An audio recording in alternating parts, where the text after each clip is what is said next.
Hi friends, രൂപേഷാണ്. നമ്മൾ ഇപ്പോൾ ഇന്ന് 12-ാം തീയതിയായി, ജൂലൈ 12. അപ്പോൾ റെഗുലർ സ്കീമിൽ GST റെഗുലർ സ്കീമിൽ ചെയ്തിട്ടുള്ള മന്ത്ലി സ്കീമിൽ ചെയ്തിട്ടുള്ള എല്ലാവരും തന്നെ കഴിഞ്ഞ ദിവസം ജൂലൈ 11-ാം തീയതി ജൂൺ മാസത്തെ GSTR-1 ഫയൽ ചെയ്തിട്ടുണ്ടായിരിക്കും. ഇപ്പോൾ നിങ്ങൾക്ക് റീസെൻ്റായിട്ട് വന്നിട്ടുള്ള ഒരു അപ്ഡേറ്റാണ്.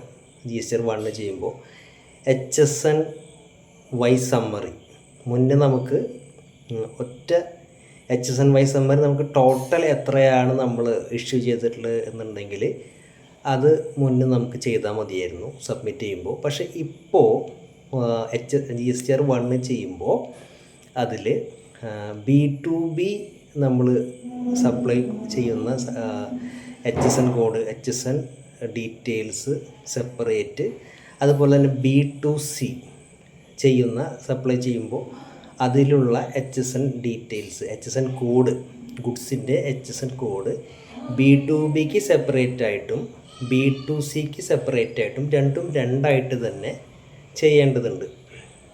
അത് പലരും ശ്രദ്ധിച്ചിട്ടുണ്ടാവില്ല. എന്നാൽ കഴിഞ്ഞ കുറച്ച് റിട്ടേണുകളായിട്ട് ഇപ്പോൾ ഇങ്ങനെയാണ് ഒരു അപ്ഡേഷൻ വന്നിട്ടുള്ളത്.